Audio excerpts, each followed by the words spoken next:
আজকে একদিক দিয়ে বিজয়, একদিক দিয়ে সম্প্রীতি, কিন্তু রাজনীতির বিষয়টা আসবে না এমনটা তো নয়।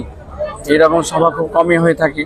আর যে এই সভার মধ্যে থেকেই আমরা 2026-এর আমরা ডাক বা কর্মসূচি আমরা আজ থেকে আরম্ভ করে দেব, যার জন্য আগামী বিগত যে আমাদের 2021 সাল পার করেছি, তাতে জঙ্গিপুর সাংগঠনিক জেলায় 9টি বিধানসভায় আমরা 9টি জয়লাভ করেছিলাম।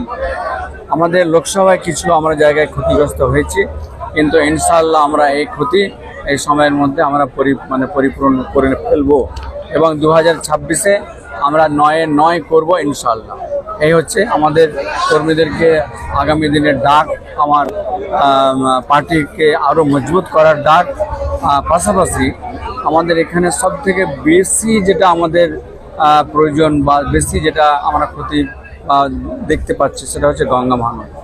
যে গঙ্গা ভাঙনটা অপূর্বদা তিনি বক্তব্য বলেছেন যে গঙ্গা থেকে উপরে মালদার দিকে 40 কিলোমিটার এবং ফারাক্কার সেই ব্যারেজ থেকে ডাউন স্ট্রিমে 80 কিলোমিটার আপ টু জলঙ্গি পর্যন্ত 120 কিলোমিটারের চুক্তি 2005 সালে এটা হয়েছিল।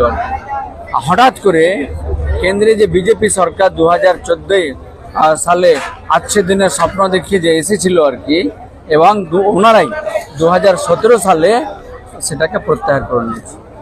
তাহলে বাংলার প্রতি এটা বৈষম্য, বঞ্চনা। আমরা এর আগেও দেখেছি যে